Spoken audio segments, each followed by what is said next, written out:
Waalaikumsalam. Izin dimulai saja. Bismillahirrahmanirrahim. Alhamdulillah wa nasta'inu wa nastaghfiruhu wa na'udzu billahi min syururi anfusina wa min sayyiati a'malina. May yahdihillahu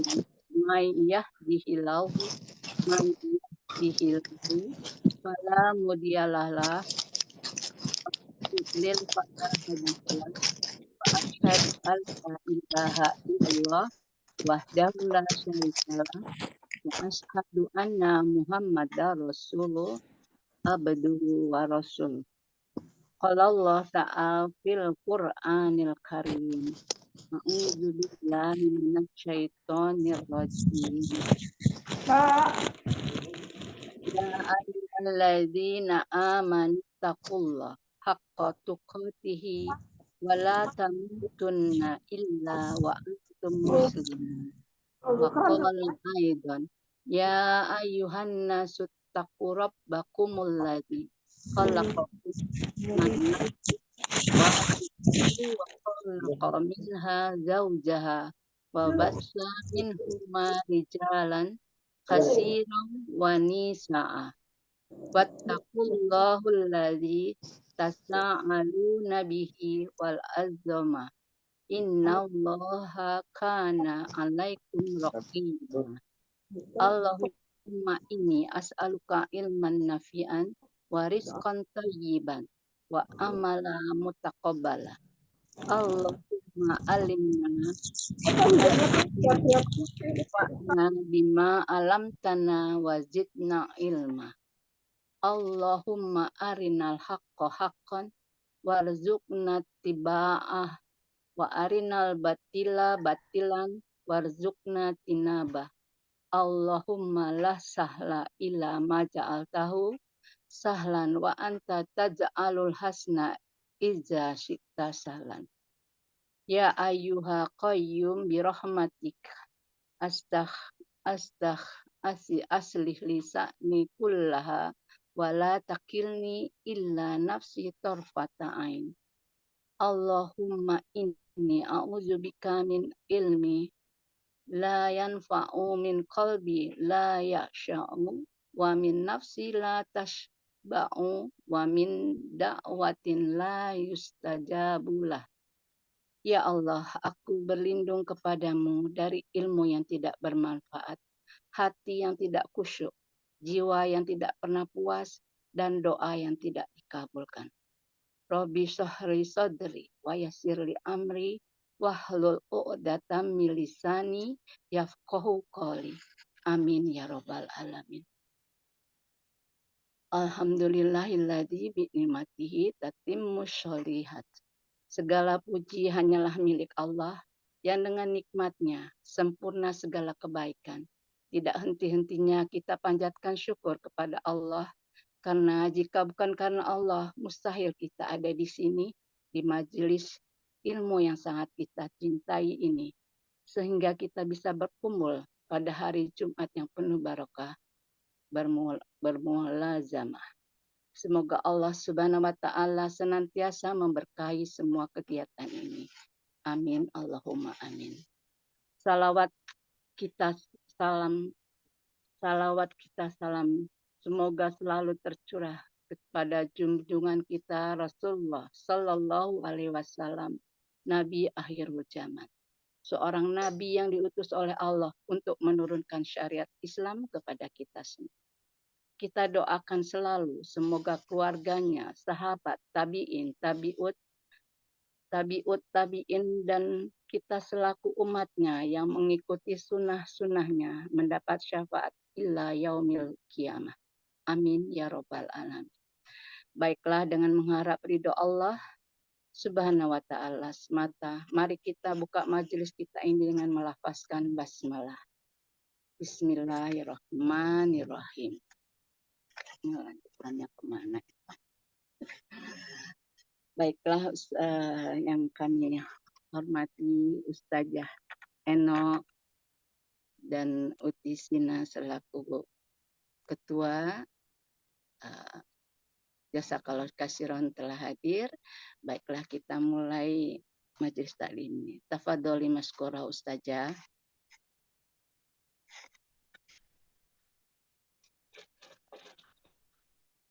Ini langsung ya? Nggak pakai mukodimah anak.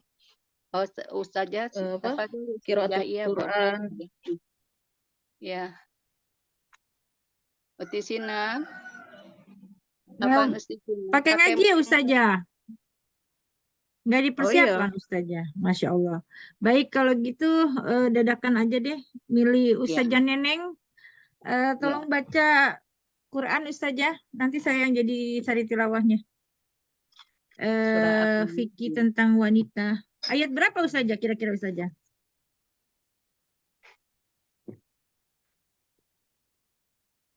Baca surat An-Nur aja. An-Nur. Ayat 1 sampai 10. Ayat 1 sampai 10. Ustazah Neneng. Halaman 350. Surat An-Nur? Iya. Ayat 1 sampai 10. Ayat 1 sampai 10. Halaman 350. Utivita deh jadi itunya sari tilawah. Utivita nanti bersiap ya jadi sari tilawah. Saya Bunda. Oh, baik. Ya, An-Nur ya. Ayat 1 sampai 10 ya. Iya, Ustazah. Silakan.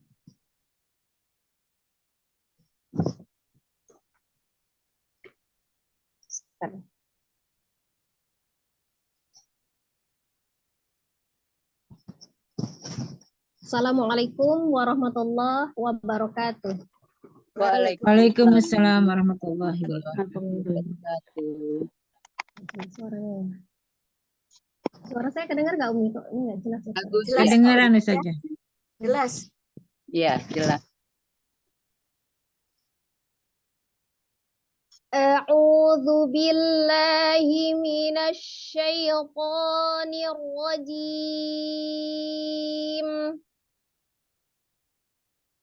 Bismillahirrahmanirrahim. Suratun anzalnaha wa faradnaha wa anzalna fiha ayatin bayyinat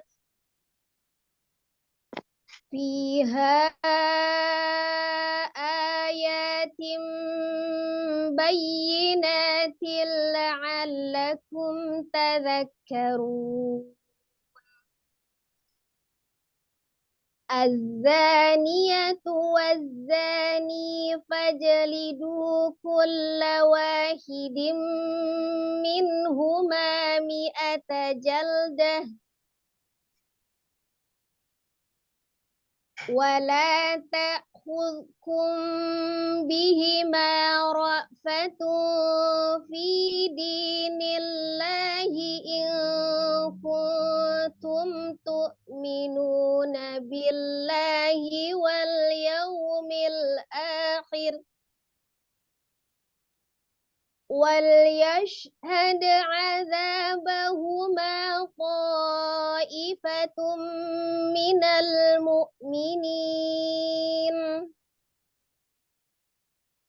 الزَّانِي لَا يَنكِحُ إِلَّا زَانِيَةً أَوْ مُشْرِكَةً وَالزَّانِيَةُ لَا يَنكِحُهَا إِلَّا زَانٍ أَوْ مُشْرِكٌ وَحُرِّمَ ذَلِكَ عَلَى الْمُؤْمِنِينَ وَالَّذِينَ يَرْمُونَ الْمُحْصَنَاتِ ثُمَّ لَمْ يَأْتُوا بِأَرْبَعَةِ شُهَدَاءَ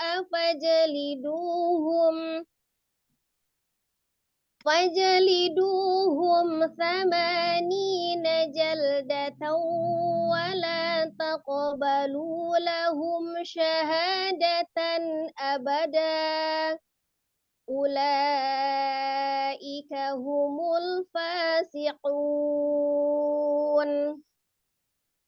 إلا الذين تابوا من بعد ذلك وأصلحوا فإن الله غفور رحيم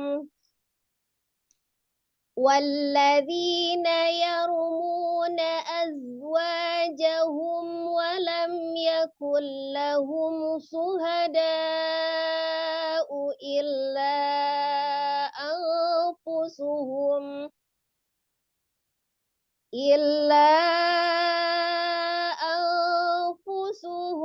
فشهادة أحدهم 4 شهادات بالله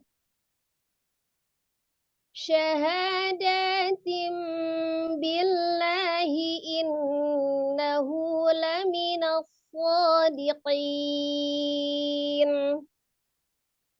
والخامسة أن لعنة الله عليه إن كان من الكاذبين ويدرأ عنها العذاب أن تشهد 4 شهادات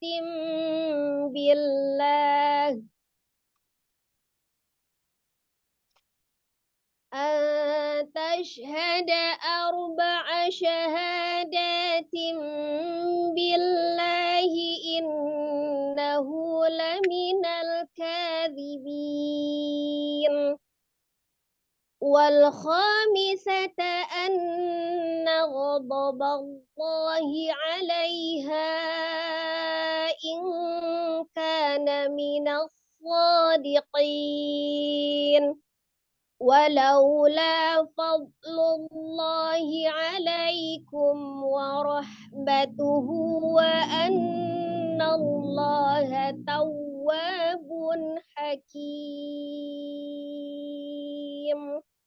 صدق الله العظيم.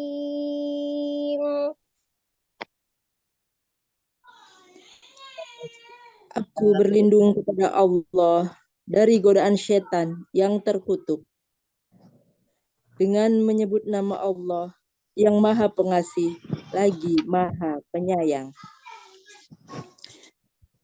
Inilah suatu surah yang kami turunkan dan kami wajibkan menjalankan hukum-hukumnya, dan kami turunkan di dalamnya tanda-tanda kebesaran Allah yang jelas agar kamu ingat. Pezina perempuan dan pezina laki-laki, deralah masing-masing dari keduanya 100 kali, dan janganlah rasa belas kasihan kepada keduanya mencegah kamu untuk menjalankan agama atau hukum Allah, jika kamu beriman kepada Allah dan hari kemudian, dan hendaklah pelaksanaan hukuman mereka disaksikan oleh sebagian orang-orang yang beriman. Pezina laki-laki tidak boleh menikah kecuali dengan pezina perempuan atau dengan perempuan musyrik, dan pezina perempuan tidak boleh menikah kecuali dengan pezina laki-laki atau dengan laki-laki musyrik, dan yang demikian itu diharamkan bagi orang-orang mukmin.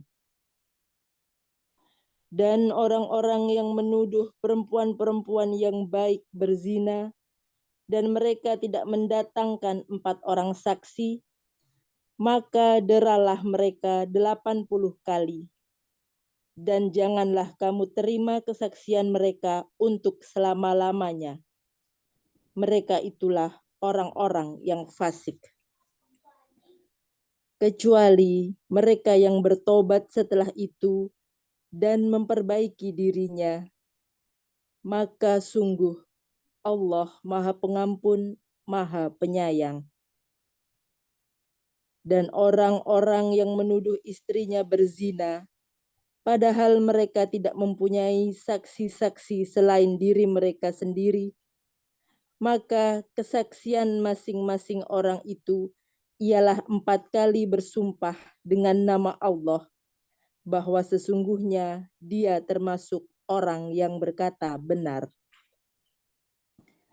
Dan sumpah yang kelima bahwa laknat Allah akan menimpanya jika dia termasuk orang yang berdusta. Dan istri itu terhindar dari hukuman apabila dia bersumpah 4 kali atas nama Allah bahwa dia atau suaminya benar-benar termasuk orang-orang yang berdusta.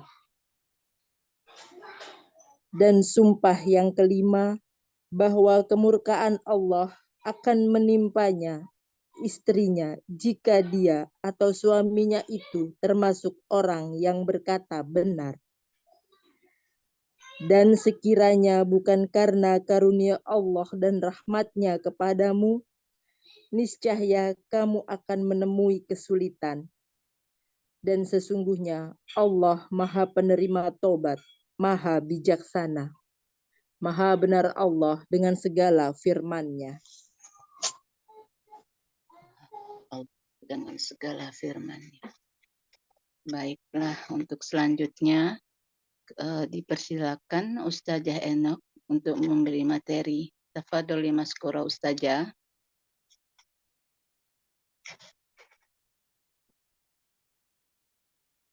Bismillahirrahmanirrahim. Assalamualaikum warahmatullahi wabarakatuh. Waalaikumsalam warahmatullahi wabarakatuh. Apa kabar semuanya?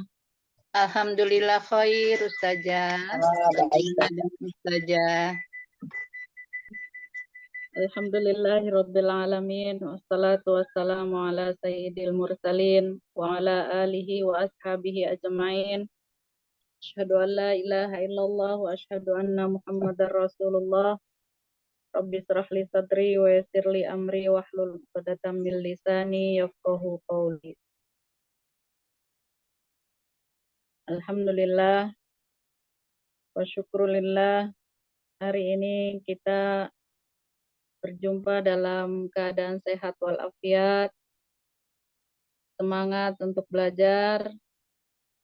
Mudah-mudahan apa yang kita lakukan pada hari ini akan menjadi pahala tersendiri, berkah untuk diri kita, ibadah kita, untuk keluarga kita, dan untuk lingkungan kita. Karena memperbaiki lingkungan juga tidak lepas daripada memperbaiki diri kita sendiri. Dan kelas ini sangat spesial. Terima kasih buat yang menginisiasi perkumpulan kita, Ukti Sinagawa, dan sahabat-sahabat lainnya yang ikut andil mempersiapkan, ikut sibuk menginspirasi yang lain, dan sehingga terlaksana kelas ini. Dan saya ingin kelas ini menjadi kelas yang memang spesial dan mendapatkan sesuatu yang sangat bermanfaat, yang sangat mendalam. Jadi belajar kita tidak hanya dengar kemudian lepas begitu saja, tetapi kita ingin ada berkesinambungan ya. Nah, kemarin sudah saling mencatat namanya, berkenalan, dan itu adalah salah satu memperkuat ukhuwah kita. Karena kadang kita ketika dalam beribadah itu tidak selalunya iman kita itu di atas. Mesti ada saatnya iman kita itu turun gitu, lesu, loyo, malas. Nah, dengan perkumpulan, ini kalau dalam ilmu tasawuf namanya tarekat. Jadi kita itu kalau cuma sekedar baca, itu tingkatannya masih syariat. Untuk diri sendiri saja. Tapi kalau sudah bersama-sama belajar, bersama-sama melakukannya, apa yang kita pelajari, itu namanya bertarekat. Nah, tapi jangan salah tanggap ya. Wah, ini dibawa dibawa ke aliran yang berbeda. Tidak. Tarekat itu satu metode gitu. Metode belajar. Kelas inspirasi muslimah itu juga tarekat namanya. Artinya metodenya sendiri, dia punya kelas sendiri. Dan yang paling penting adalah setiap guru yang mengajarkan itu membawa sesuatu yang betul-betul dari sumbernya. Dari sumbernya harus valid gitu. Ini ilmunya dari mana, kemudian dia membawa, mohon maaf ya, mungkin membawa kitab karangannya siapa, karena nanti kitab-kitab itu juga dalam dunia teknologi yang sekarang ini, bahkan globalisasi yang sekarang ini, banyak aliran-aliran juga ya yang membuat kelas-kelas seperti ini yang akhirnya gitu salah jalan, mohon maaf ya. Ini kita harus buka gitu. Jadi mana kelas yang betul-betul valid, mana kelas yang betul-betul bersumber dari sumber yang asli gitu ya, yang membawa kepada kebenaran, kemaslahatan, jangan sampai justru membawa ke kemadharatan. Nah, halo, dibuka saja mic-nya. Kita tok. Dan ini kuliah perdana ya. Kuliah perdana. Kita kuliah nih bahasanya. Keren. Biar keren saja. Iya. Kita kuliah perdana ini mungkin saya ingin mengajak kita semua untuk sharing saja dulu. Ini judul kelasnya kan kelas fikih ya. Kebetulan memang saya sendiri alumni Fakultas Syariah Fikih gitu. S1, S2 di fikih, kemudian di S3 itu pendidikan Islam juga. Nah, tapi kalau misalnya diperlukan atau saya juga butuh pendamping, nanti saya akan hadirkan juga di kelas fikih ini ustazah yang lain, tetapi yang satu misi gitu, satu visi, supaya tidak monoton juga ya. Monoton artinya mungkin kalau saya terus setiap minggu itu bosan mungkin. Ya namanya belajar, kita meskipun seserius apapun, ya ada kalanya bosan. Namanya manusia. Nggak bosan, siapa tahu dengan ada tambahan tenaga lain, itu bisa menambah semangat untuk kita semua. Seperti yang tadi saya inginkan, kelas ini menjadi kelas yang betul-betul concern gitu, concern, dan hasilnya itu nanti kita semua akan lakukan dan akan dakwahkan kepada keluarga terutama. Fikih itu sendiri apa sih gitu? Kok kita buat kelas khusus fikih? Sok kita diskusi aja. Ini soalnya ada santri juga ya. Saya lihat kemarin tuh kalau masih santri mungkin umurnya masih unyu-unyu. Ini adik Ica. Siapa? Adik Ica coba dibuka. Dari Papua kayaknya ya? Dari Jakarta Ustazah. Oh, ada Wiwin juga dari Papua. Itu ya, beliau beliau ini apa namanya, guru saja, guru pesantren. Oh, guru. Atau beliau guru di pondok pesantren Papua. Nah, fikih ini syariah nih fikih. Fikih itu bagian daripada syariah, berarti syariah itu lebih luas ya. Syariah itu anggap saja ajaran Islam. Tetapi yang berkaitan dengan hukum, itu syariah. Nah, fikih ini adalah hukum. Hukum-hukum.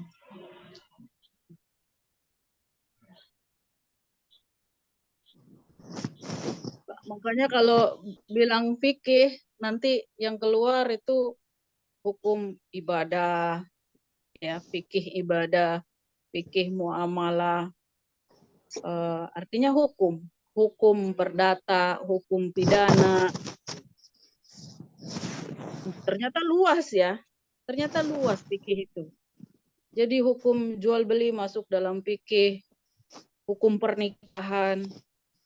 Nah, ini kita akan mempelajari itu, dan itu tidak lepas dari keseharian kita. Berarti intinya adalah kita sebenarnya setiap hari itu butuh fikih. Kenapa tadi surat yang dibaca itu surat An-Nur?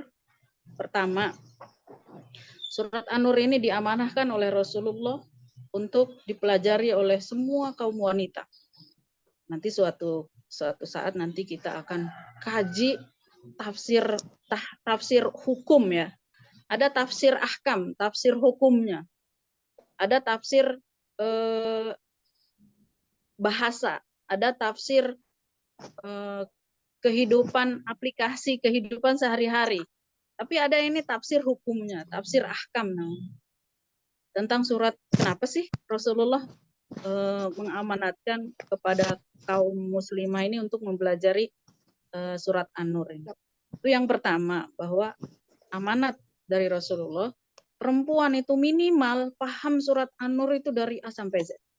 Awal surat saja kita sudah disuguhkan hukum perzinahan. Nah, ini adalah bagian dari hukum. Nanti di belakang-belakangnya ada hukum rumah tangga, hukum talak, dan lain-lain. Itu dalam surat An-Nur itu diringkas pengetahuan yang sangat penting untuk perempuan. Nah, kemudian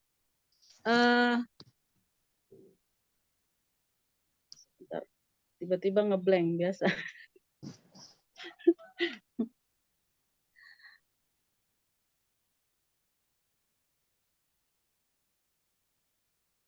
Hukum perzinahan saja. Iya, itu di awal saja, nanti di belakangnya banyak hukum yang lain ya. Nah, kemudian saya sebentar ini ngeblank. Kita dalam berinteraksi, nah ini dengan dunia, bahkan sekarang ini ada dunia media sosial ya. Ada orang yang sembarangan bikin konten. Itu karena tidak paham dengan fikih hukum. Misalnya nih yang baru segar sekali, mereka makan daging babi, baca bismillah, mengaku muslim. Nah, itu karena apa? Tidak paham fikih. Nah, jadi zaman sekarang ini kadang yang penting enak di perut, enak di lidah, makan gitu. Tidak tahu hukumnya dalam Islam itu tidak boleh, haram. Apa sih haram itu? Akhirnya ya udah, yang penting enak buat dikonsumsi, makan saja. Nah, ini banyak karena mereka itu tidak paham hukum. Kemudian dalam keseharian kita juga ya, dalam beribadah, dalam berinteraksi sosial, kadang kita nggak tahu secara hukum itu turun-menurun saja. Turun-temurun saja kan. Sholat, ngaji, puasa gitu. Udah laksanakan, bahwa paham itu adalah perintah agama. Tanpa kita tahu kadang hukumnya, kemudian isi dari perintah-perintah agama itu apa. Nah, tema diskusi kita hari ini adalah maqasidus syariah. Ini pertemuan awal kita. Maqasidus syariah. Jadi banyak yang kita lakukan ini kita sendiri tidak tahu apa tujuan yang ingin dicapai dari amalan kita sendiri. Gitu. Maqasid itu adalah maksud, tujuan. Syariah adalah hukum atau ajaran secara menyeluruh ya, ajaran dari Allah, hukum-hukum dari Allah. Nah, maqasidus syariah itu membahas tentang apa sih esensi amal ibadah kita. Gitu. Karena kalau kita melaksanakan, pertama tanpa hukum, tanpa tahu ilmunya, ya jelas kacau ya, tidak sesuai aturan. Kita sholat tanpa wudhu misalnya. Sementara wudhu itu adalah syarat sahnya sholat. Kemudian wudhu sendiri kita habis haid atau habis berhubungan suami istri tidak mandi junub dulu, tidak berniat menghilangkan hadas besar dulu. Nah, ini juga pemahaman yang sangat mendasar untuk ibadah kita. Maqasidus syariah adalah tujuan dari hukum yang Allah turunkan kepada kita. Kita harus paham itu. Ya. Dalam pembagiannya, maqasidus syariah itu ada 4 atau 3 nih. Kalau kita hukum kebutuhan itu premier, sekunder, dan tersier. Berarti ada 4. Maqasid syariah sifatnya doruriyat yang pertama. Doruriyat itu sangat penting. Kemudian yang kedua sifatnya hajiat. Hajiat sekunder ya. Sesuai kepentingan, sesuai kebutuhan. Kemudian yang ketiga tahsiniyat. Maqasid syariah yang ketiga adalah tahsiniyat, yaitu maslahat. Ustazah bisa diulangin lagi Ustazah yang tadi, yang nomor 1-nya. Yang pertama maqasid doruriyat. Doruriyat ini primer.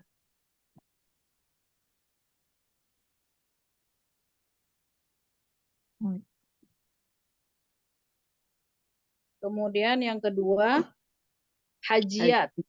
Hajiat itu sesuai kebutuhan. Sekunder ya. Kemudian yang ketiga tahsiniyat, itu maslahat.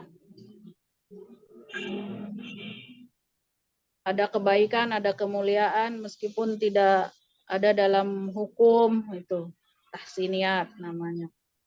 Kemudian yang keempat mukammilat. Mukammilat penyempurna.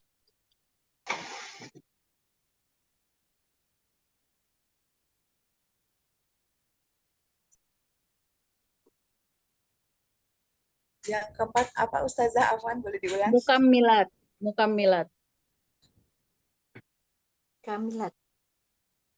Mukammilat itu penyempurna.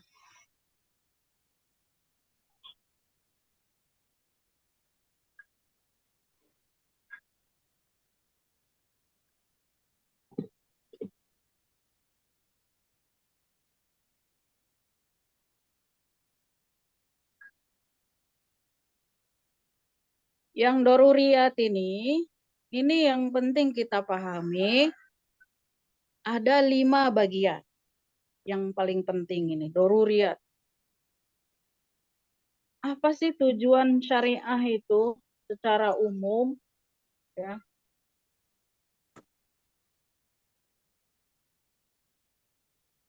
Yang pertama adalah hifzuddin, menjaga agama.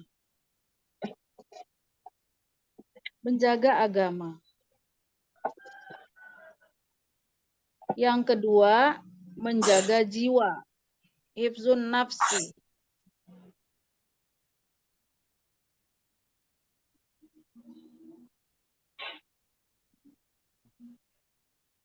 Dilihat. Kedua, hifzun nafsi. hifzun nafsi. Itu menjaga jiwa. Kemudian yang ketiga, memelihara akal, hifzul aql. Memelihara akal. Hifzul aql.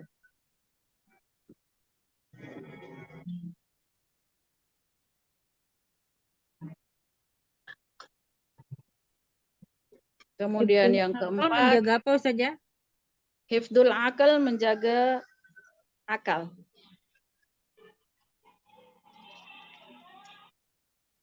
Kemudian hifzun nasab, menjaga Keturunan ya. keturunan, hifzun nasab.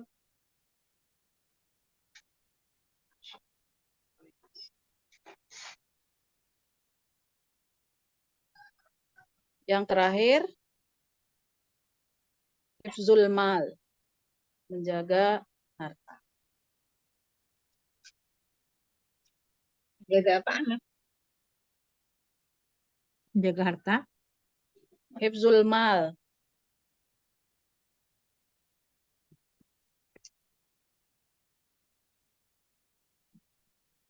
Hifzun nasal, menjaga kehormatan, itu menjaga keturunan. Nah, dari seluruh hukum atau pekerjaan, kegiatan yang kita lakukan itu, intinya adalah ini yang 5 ini. Untuk menjaga agama, untuk menjaga jiwa, menjaga akal, menjaga kehormatan, menjaga harta benda kita. Contoh, tadi azani wazaniatu wajlidu kullu minhuma mi'ata jaldah. Kullu wahid minhuma mi'ata jaldah. Itu jilidlah orang yang berzina, pezina laki-laki dan pezina perempuan, setiap orang berapa? 100 cambuk. 100 cambuk. Nah, ini adalah pertama untuk apa? Hifdzun nasal, menjaga keturunan. Orang yang berzina itu keturunannya kacau. Ya kan? Maka Allah syariatkan pezina laki-laki maupun perempuan itu harus dijilid, harus dicambuk sebanyak 100 kali.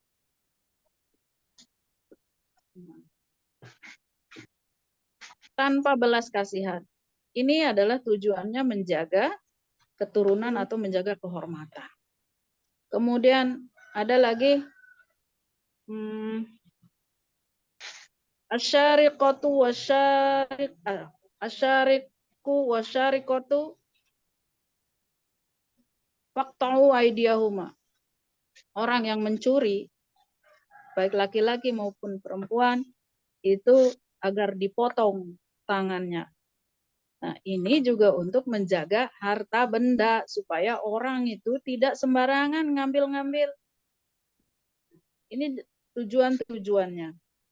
Saya mohon maaf, kemarin pertama kita ingin membuat kelas fikih ini, saya ketengahkan kitab Bidayatul Hidayah. Sebenarnya Bidayatul Hidayah itu ketinggian untuk pemula. Nah, kita explore dulu ya. Ini karena dari awal kita belajar nih, dari awal kalau sudah Bidayatul Hidayah itu ada kandungan tasawufnya di sana. Kandungan yang lebih mendalam lagi ke penjiwaan seluruh amal ibadah kita. Tapi agar kita juga tahu dulu hukum syarat rukun itu, kita tahu itu dulu dari awal, baru nanti masuk ke Bidayatul Hidayah. Boleh kita pakai buku kitab-kitabnya banyak kalau fikih itu.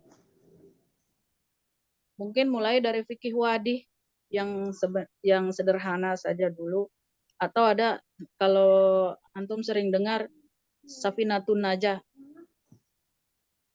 Safinatun Najah atau fikih wadih ini adalah fikih-fikih sederhana, sekedar apa rukun sholat, apa syarat sah sholat gitu. Mulai dari situ.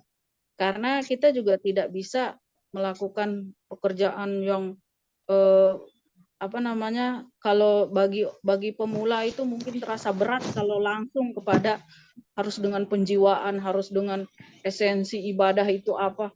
Nah, tapi dari hal-hal yang sepele, penyempurnaan saja dulu, bagaimana mencuci tangan sampai siku itu dengan sempurna, sehingga ibadah yang kita lakukan itu sempurna juga. Nah, lanjut ya. Tadi masih pada tujuan syariah yang 5, hifzuddin,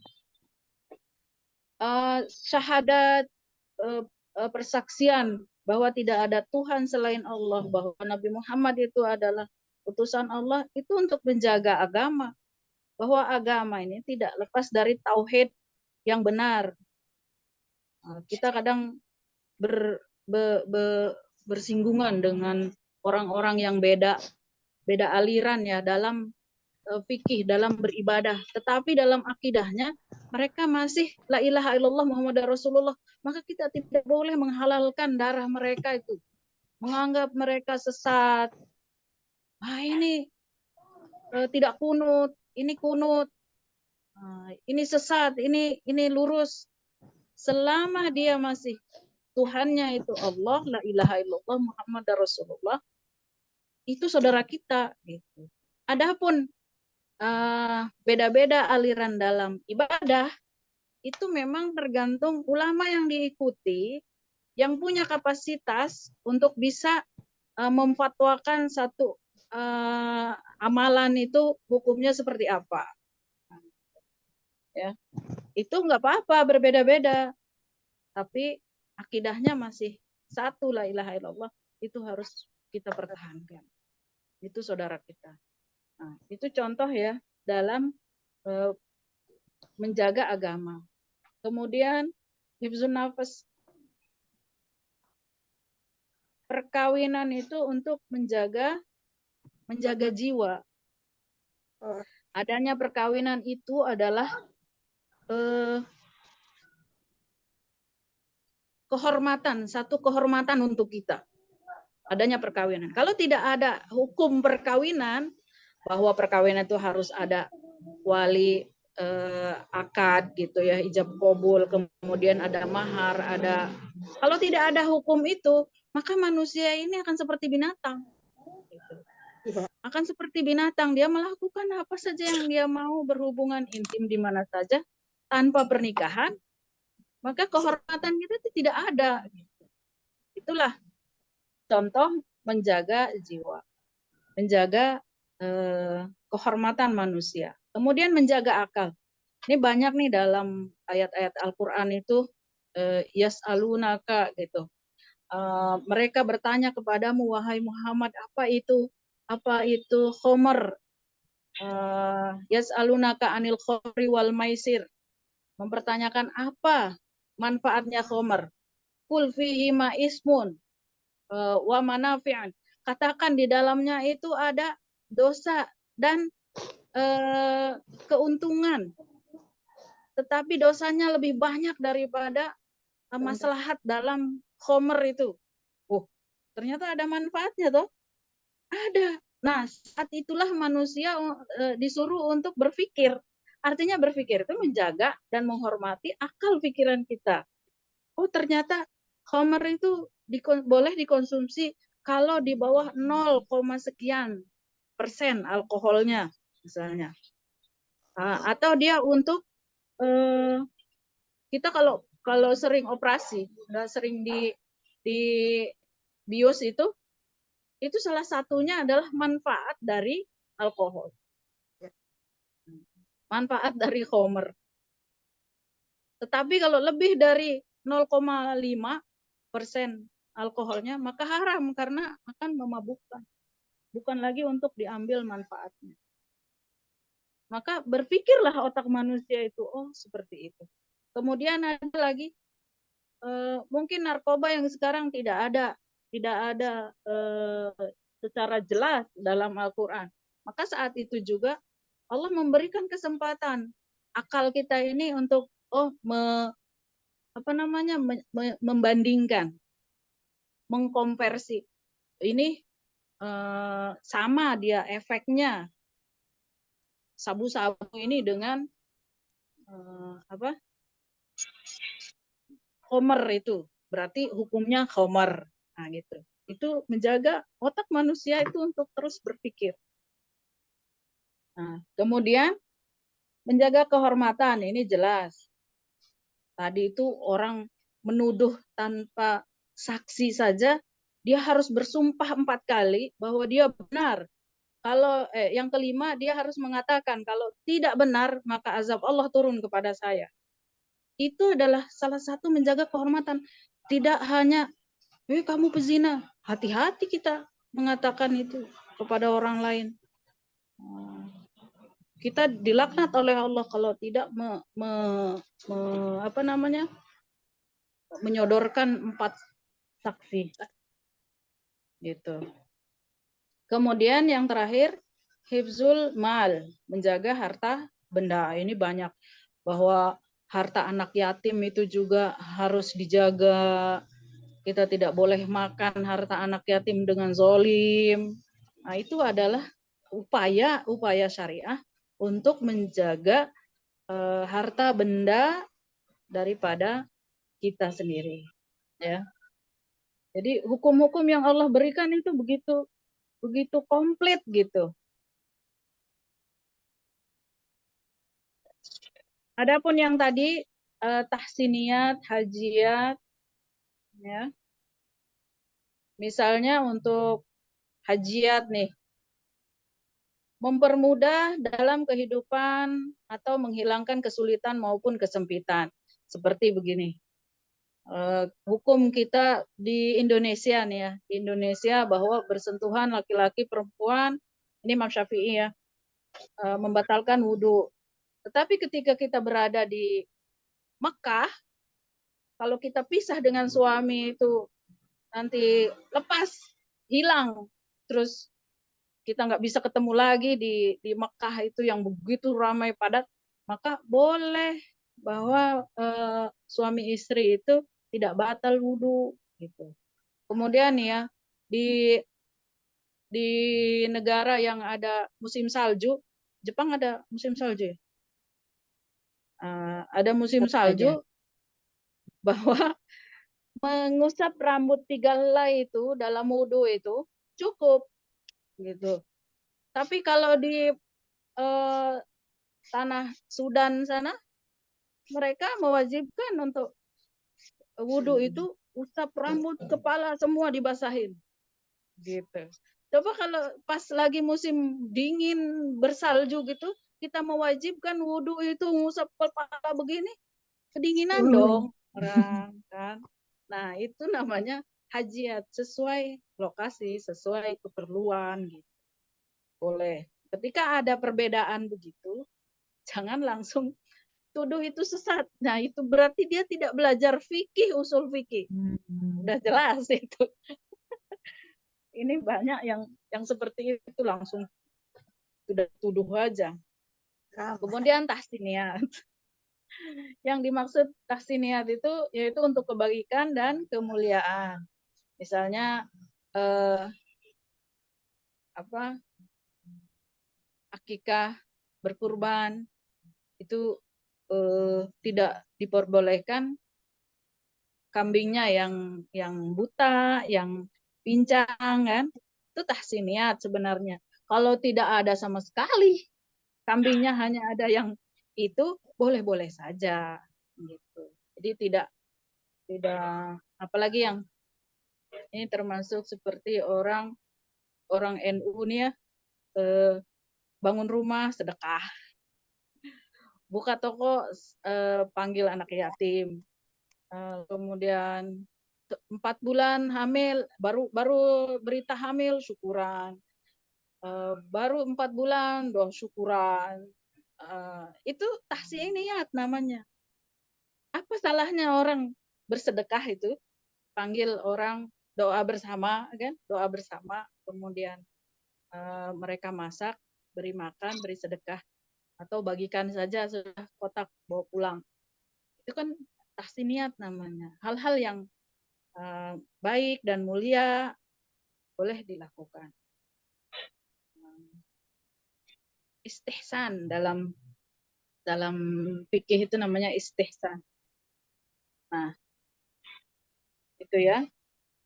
Maqasidus syariah. Nah, balik lagi ke pembahasan kita tentang fikih. Fikih adalah syariat. Syariat adalah fikih. Syariat ini lebih luas dari fikih. Fikih itu bagian dari syariat. Makanya di fakultas syariah, ada yang lulusan fakultas syariah.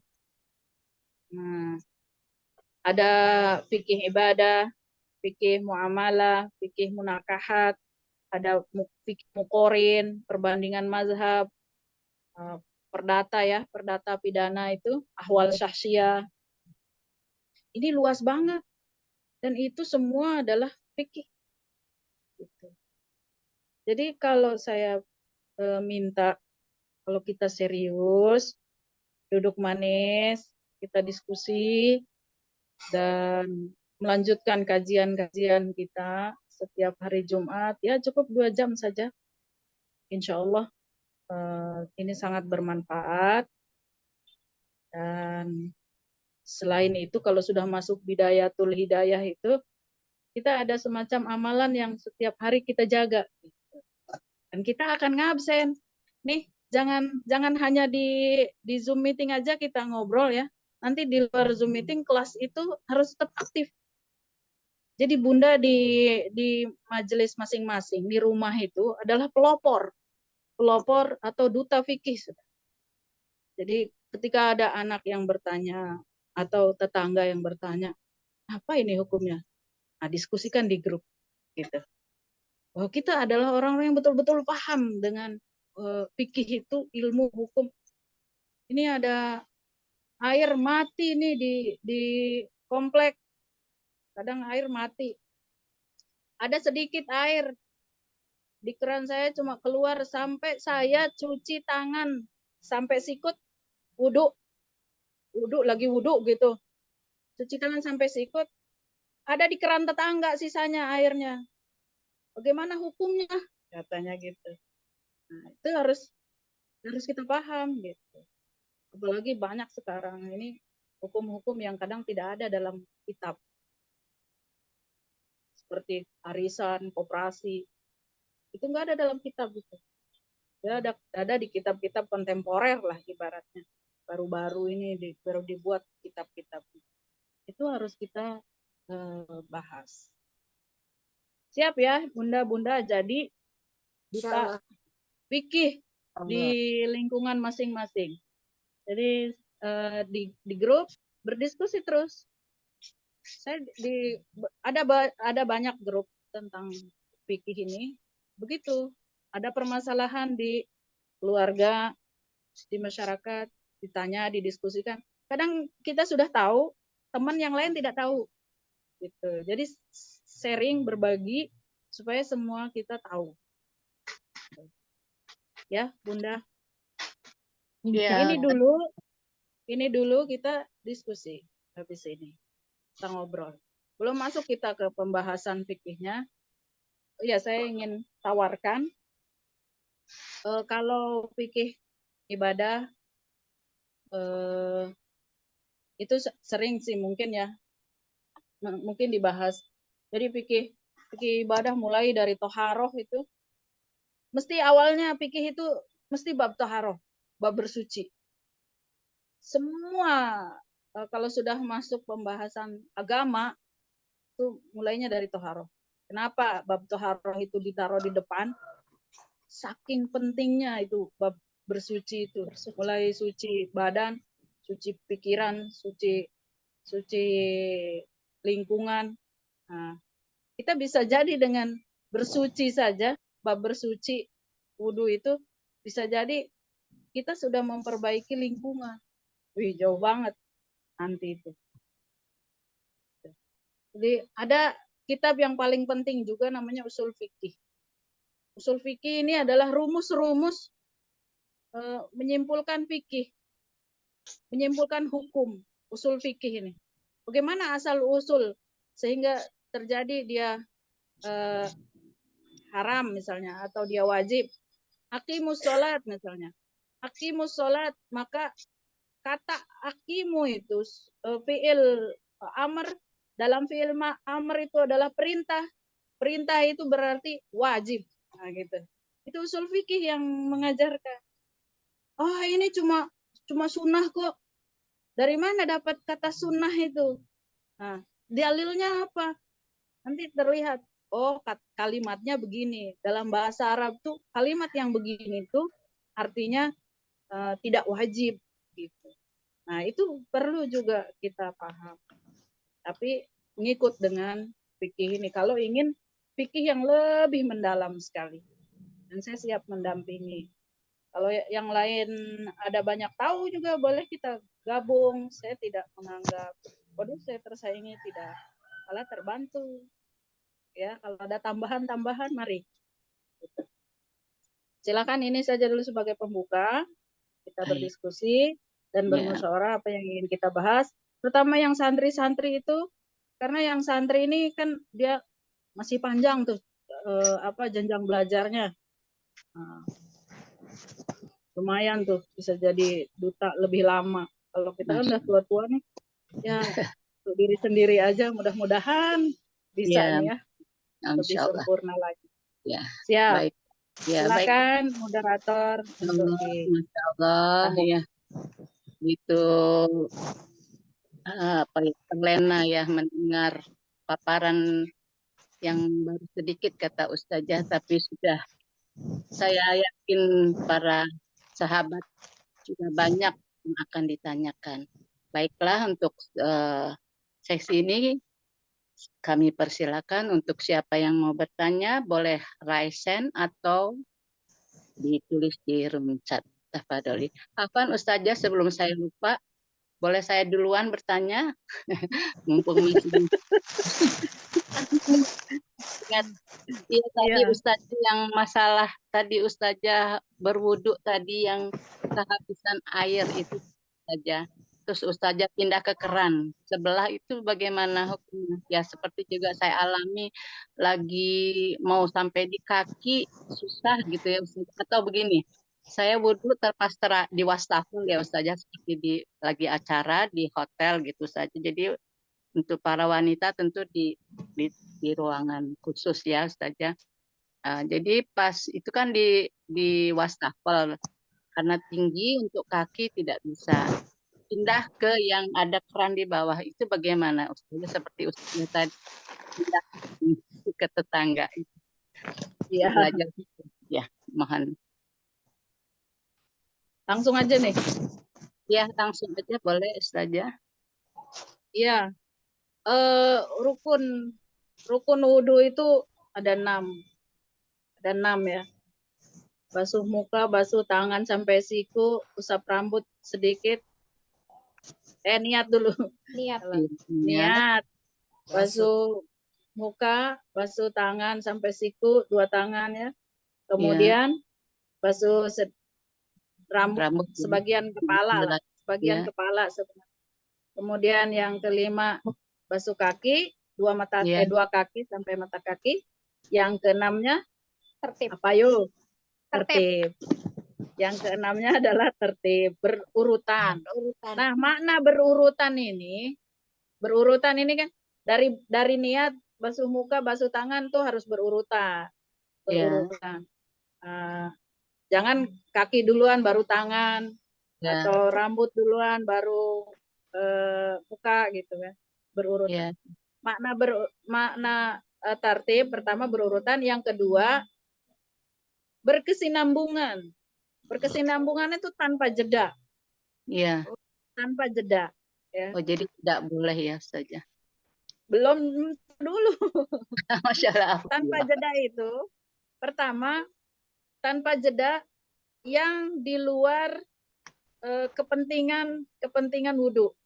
Misalnya sampai tangan tadi, sampai 2 tangan sampai siku gitu ya. Airnya mati. Ada di tetangga air. Dia punya toren air gitu kan. Tahu ada. Dia ke tetangga, bertanya dulu, ada airnya? Ada. Wudhu ya? Ya. Nah, langsung wudhu. Itu adalah untuk kepentingan wudhu, boleh.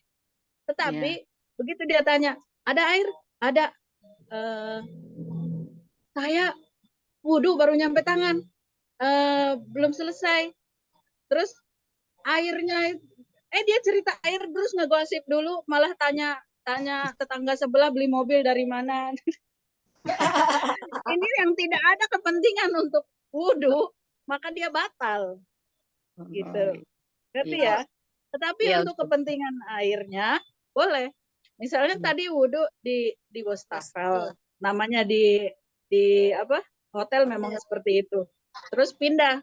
Nah, selama pindah dari wastafel ke kamar mandi, misalnya ke toiletnya itu, jangan ngobrol.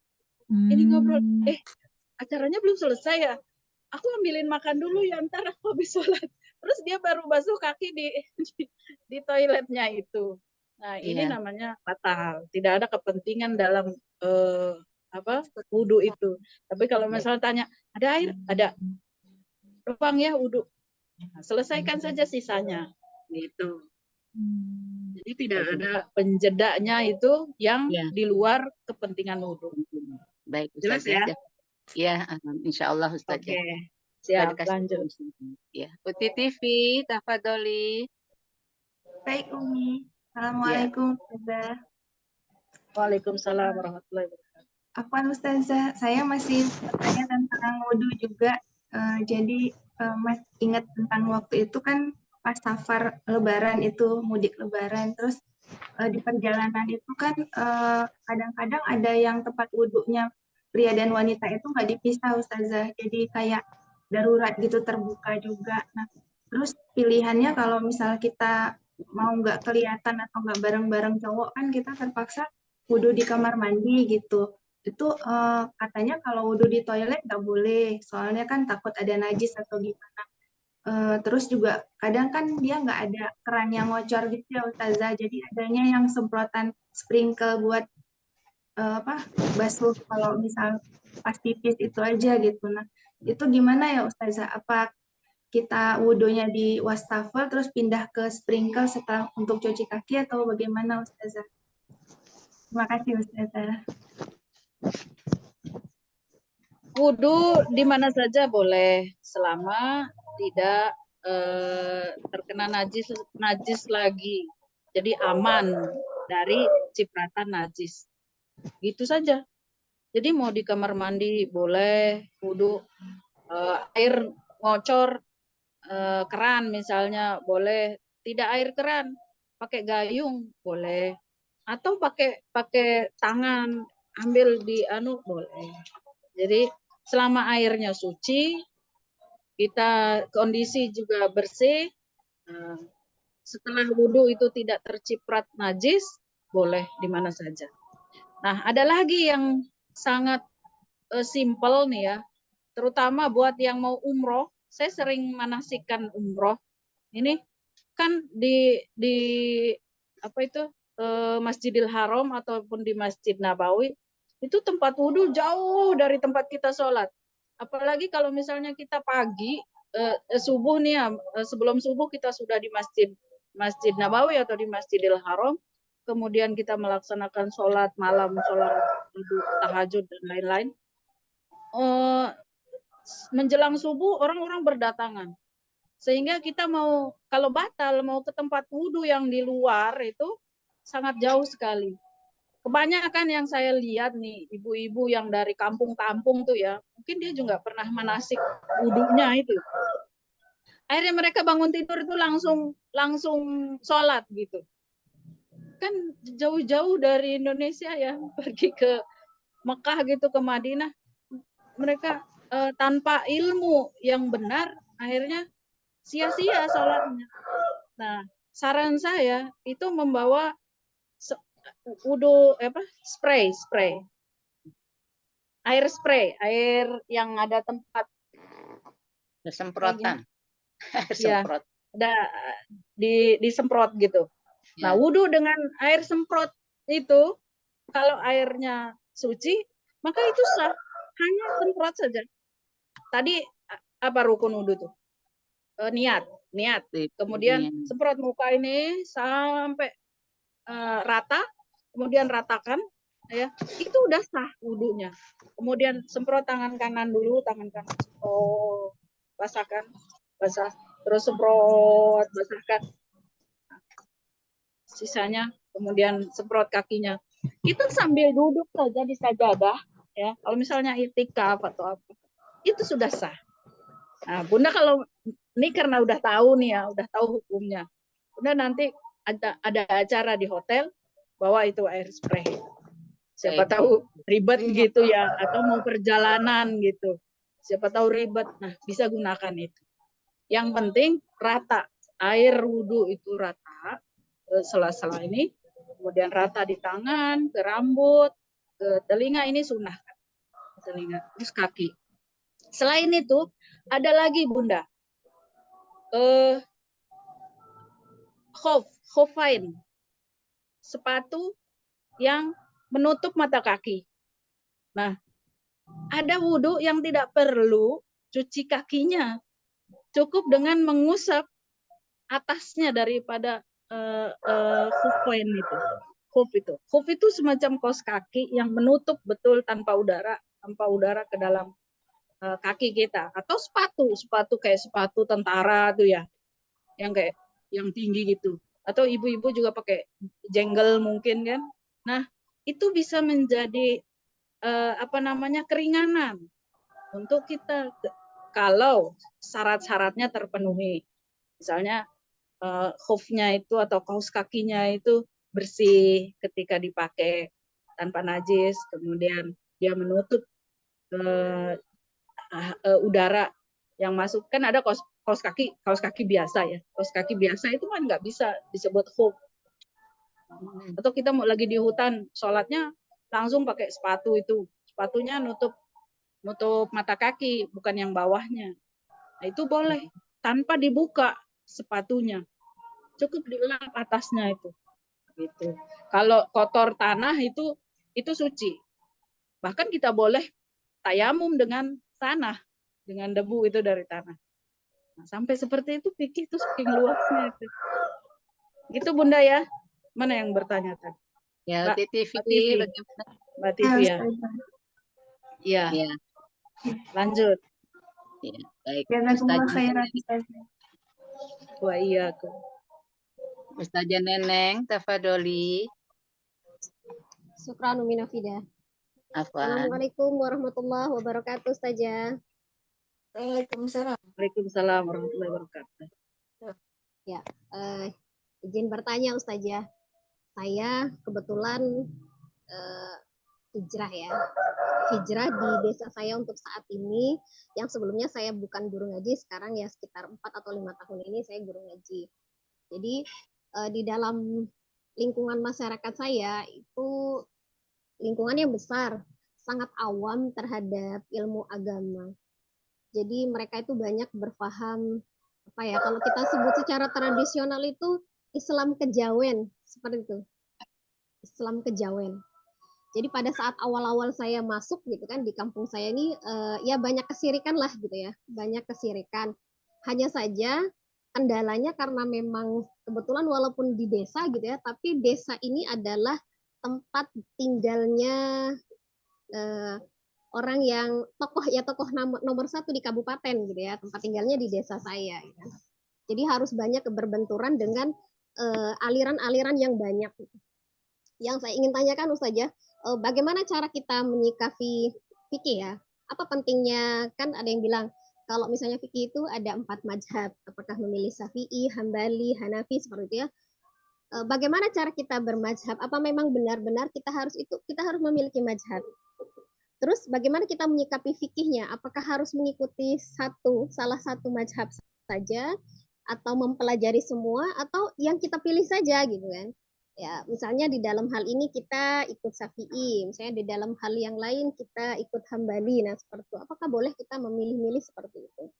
Kenyataannya gitu kan, kadang-kadang ilmu fikih itu dianggap mudah oleh sebagian orang. Dia sudah tahu bagaimana berwudu, sudah tahu mau sholat seperti apa, sudah tahu. Tapi pada saat praktek dan kenyataannya, mereka tidak mampu membedakan antara bagaimana yang rukun, bagaimana yang sunnah gitu. Jadi yang penting dilaksanakan semua, tapi tidak memperhatikan justru yang rukun itu yang jauh lebih penting untuk syarat wajibnya berwudu itu. Gitu.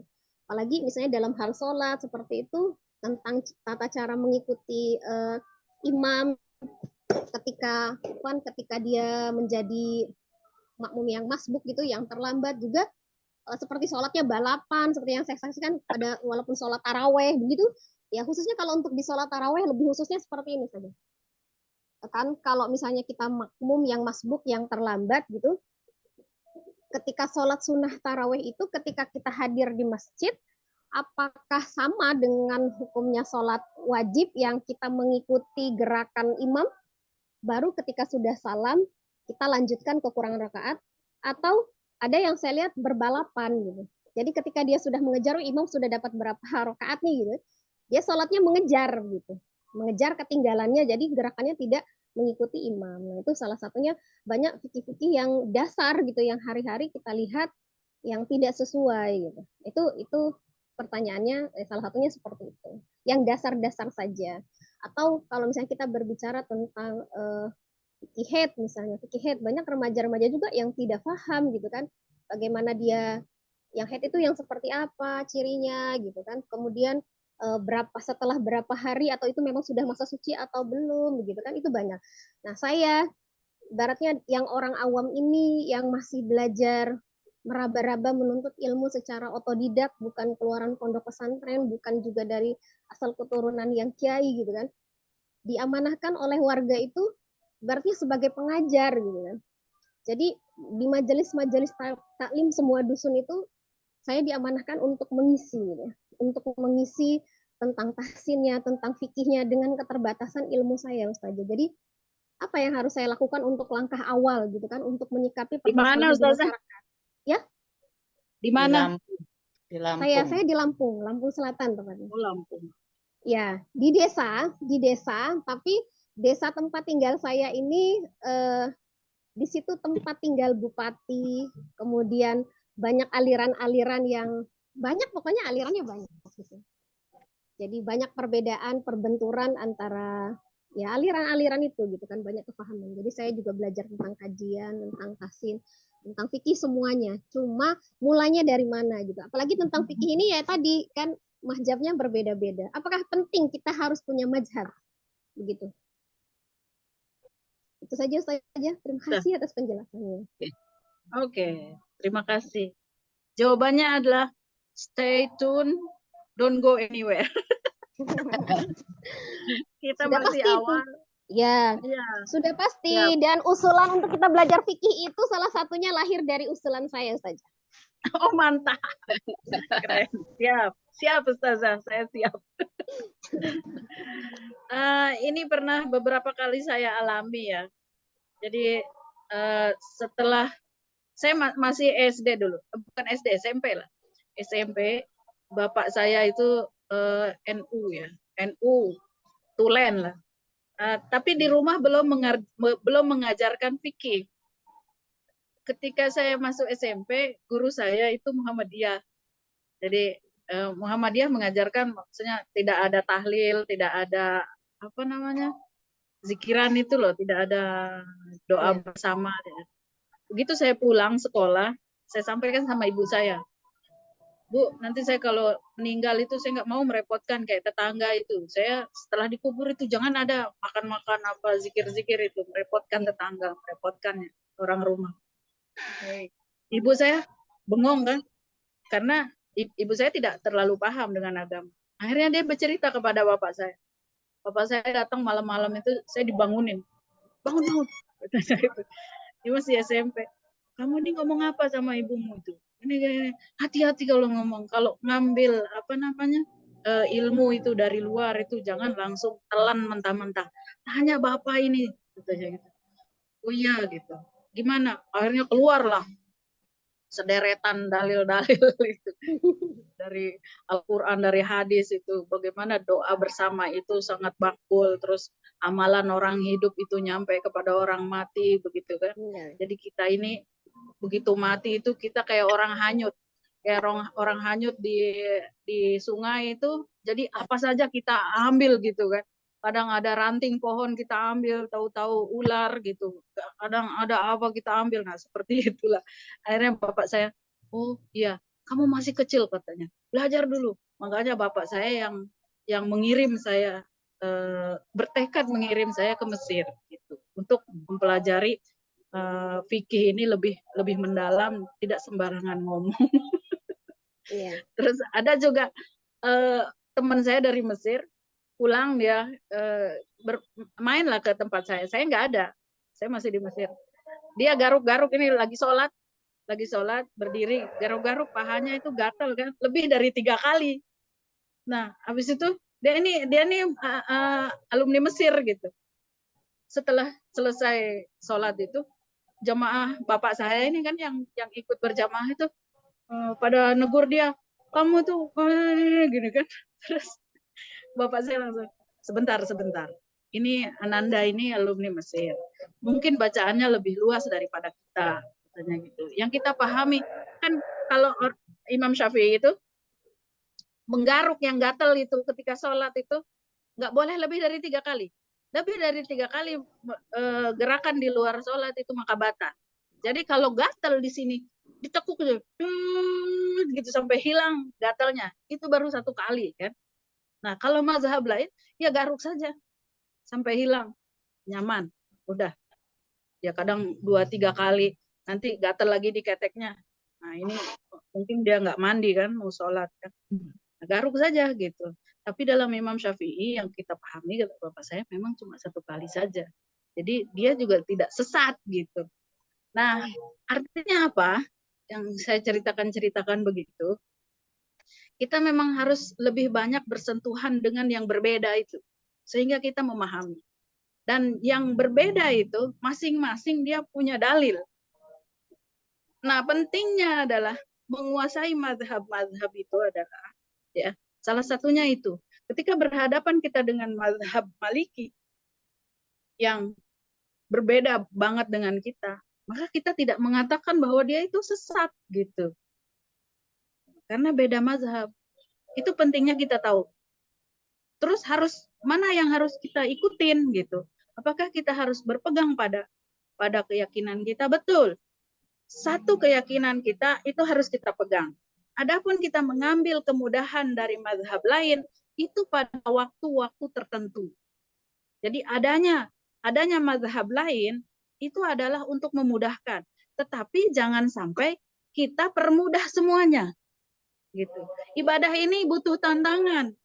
Kalau nggak ada tantangan, Ustazah Nenengnya, kalau nggak ada tantangan, pahala jenengan itu cuma standar biasa-biasa saja.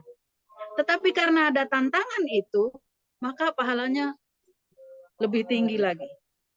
Diberikan derajat, diberikan amanah, diberikan kita itu kesiapan mental, kekuatan fisik dan ilmu, maka itu adalah derajat yang lebih tinggi lagi untuk Mbak Nenek. Nah, begitu. Jadi jangan berhenti mengaji. Apalagi kita diberikan amanah oleh masyarakat, maka kita harus memperbanyak ilmu kita sehingga kita bisa menjawab apa yang ada di hadapan kita. Tetapi kita nggak boleh langsung menohok orang. Ah ini berbeda nih, gitu. Nggak boleh. Kita harus memberikan contoh yang terbaik, terutama untuk diri kita sendiri. Kita berdakwah yang lebih mengena itu adalah dakwah bilhal. Dakwah bilhal itu dengan kita melakukan lebih dulu. Iya. Jangan kita nih salah nih. Cara kalian itu masbuk nih keliru. Ini saya ajarkan. Nah, sewaktu-waktu Neneng juga harus masbuk. Mohon maaf ya. Sewaktu-waktu harus masbuk dan memberikan contoh bahwa masbuk tuh begini nih. Bahkan ada orang udah sholat taraweh, kita dibolehkan, kita belum sholat isya, kita boleh berimam kepada imam yang sedang sholat taraweh, tetapi kita sholat isya. Nah, bagaimana? Itu kemarin tuh beredar tuh. Betul, boleh gitu. kita hanya ikut gerakannya. Itulah kesempurnaannya Islam ya. Jadi ketika sudah berimam, kita ngambil imam, itu pemimpin itu adalah segalanya gitu. Jadi kita hanya ikut gerakannya, niat kita sendiri, sholat kita sendiri, sholat wajib, isya, kita hanya ikut gerakan dia sholat taraweh gitu, 2 rakaat. Setelah itu naik 2 rakaat lagi. Nah begitulah kalau orang yang mengerti, oh iya gitu. Bukan berarti kita ngikut sholat taraweh tetapi niatnya sholat isya, bukan. Ikut gerakannya saja. Ya Mbak Neneng, tetap semangat. Ya. Bila perlu saya hadir ke sana, saya terbang ke Lampung saya. Ya, insya Allah lah sewaktu-waktu. Pasti ya kan, di pelosok nih lebih berat tantangannya. Awal-awal kan saya berpikir gitu kan, kalaupun misalnya kan ada contoh misalnya orang tahlilan gitu sampai 7 hari gitu kan. Ketika saya hanya berbelasungkawa kan cuma sebatas 3 hari gitu kan, berdoa gitu kan. Ya. Dengan jamaah gitu kan. Awal-awalnya saya tidak pernah ikut gitu kan, tapi kadang-kadang ketika kita menghindar dari satu majelis taklim, terus bagaimana cara kita berdakwah? Sementara orang-orang inilah sasaran kita berdakwah gitu kan, jadi kita tidak perlu menghindar gitu kan. Tapi jangan sampai, prinsipnya sekarang sih jangan sampai kita terwarnai dengan mereka, tapi kalau bisa kita yang harus mewarnai mereka gitu, seperti itu. Walaupun kadang apa yang dilakukan itu. Imam Syafi'i itu berguru kepada Imam Hanafi.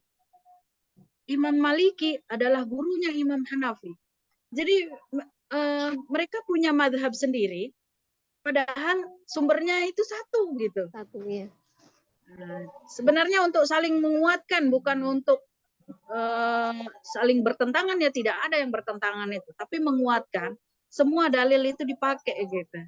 Jangan hanya satu saja. Kalau orang bersikeras dengan mazhabnya sendiri, wah ini bahaya.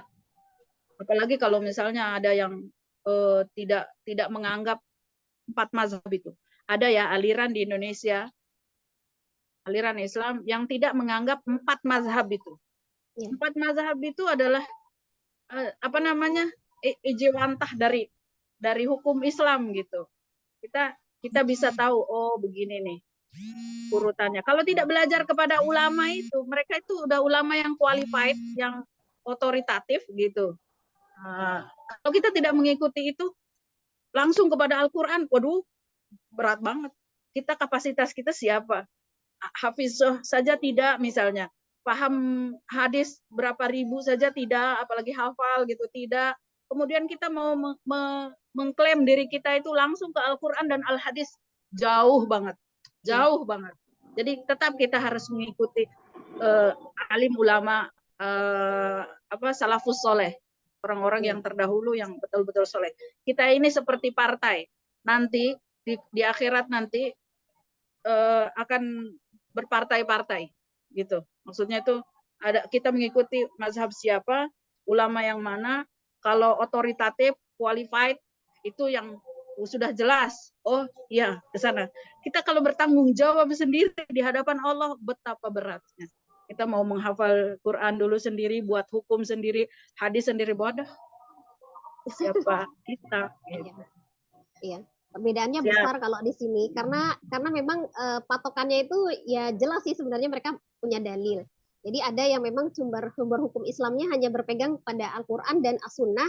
Jadi kalau yang lain yang tidak ada hukumnya itu dianggap haram sebelum ada yang menghalalkannya. Jadi ya hukum dasar hukum asal semua hukum itu adalah haram gitu kan, selama tidak ada yang menghalalkannya. Jadi kalau menambah-nambah ya bid'ah itu.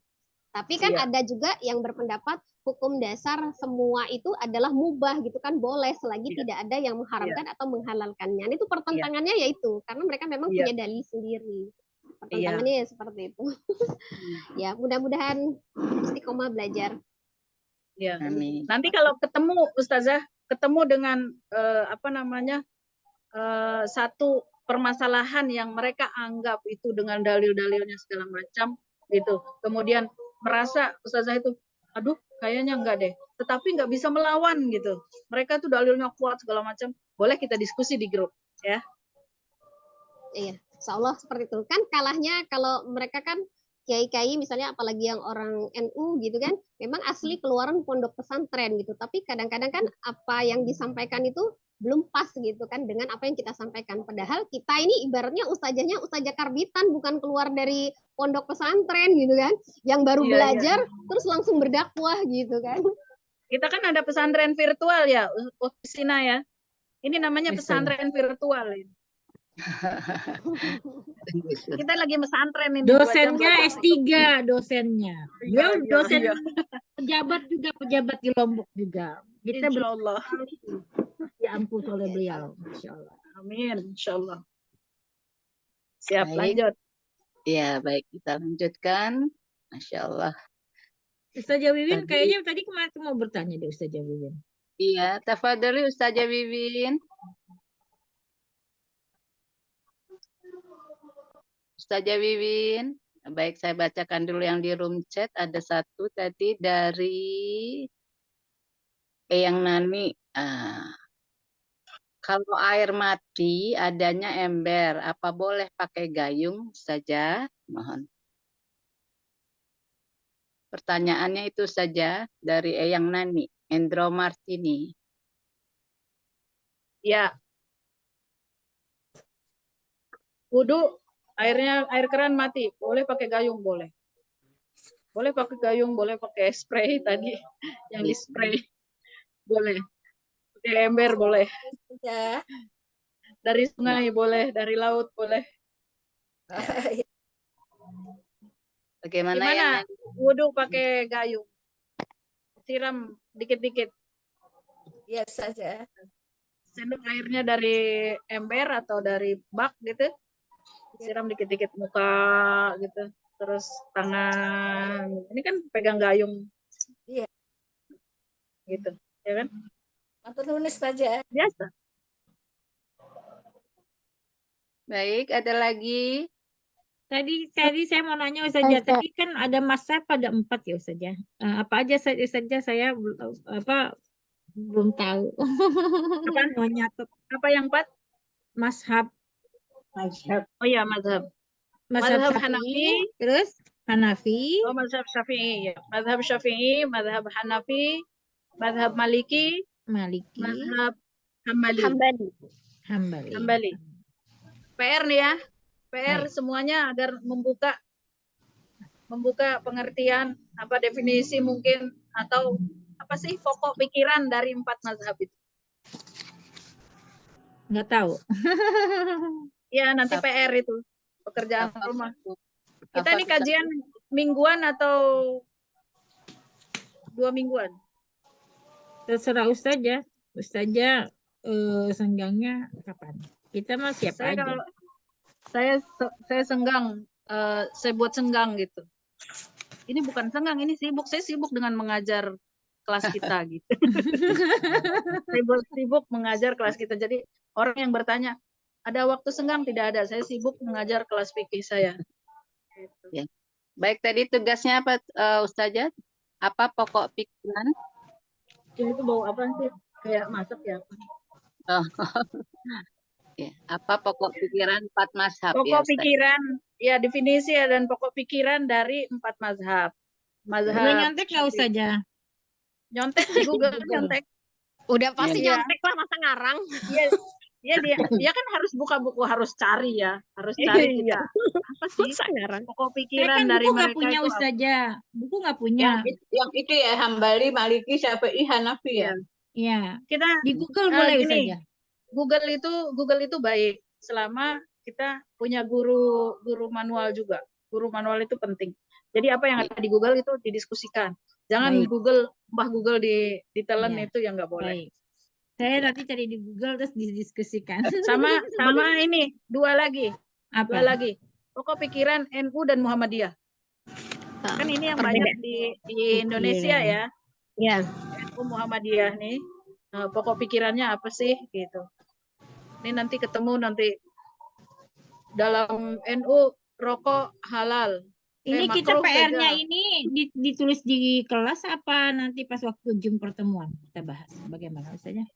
Sebenarnya kalau kita ini udah pada tua ya, nggak mungkin kan PR tuh kayak anak SD. Intinya adalah dibaca ya.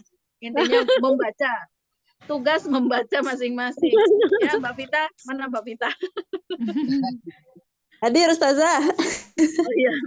Tugas membaca masing-masing. Kalau nggak ditugasin gini nanti minggu depan pas pertemuan lagi saya tanya gitu. Ya itu saya Gitu tugas aja. membaca saja. Iya. Tugas membaca. Ya, ini ada satu saja. Nah, Maksudnya itu, Afwan Ustazah, izin bertanya, itu kalau misalnya pokok pikiran itu maksudnya, contoh misalnya yang mazhab Maliki gitu kan, terus penyusunnya siapa gitu kan, imamnya, terus dasarnya itu maksudnya dia mengambil pokok pikiran itu berdasarkan apa gitu ya, misalnya Al-Quran, Iya, Sunnah. berdasarkan biografi gitu, iya.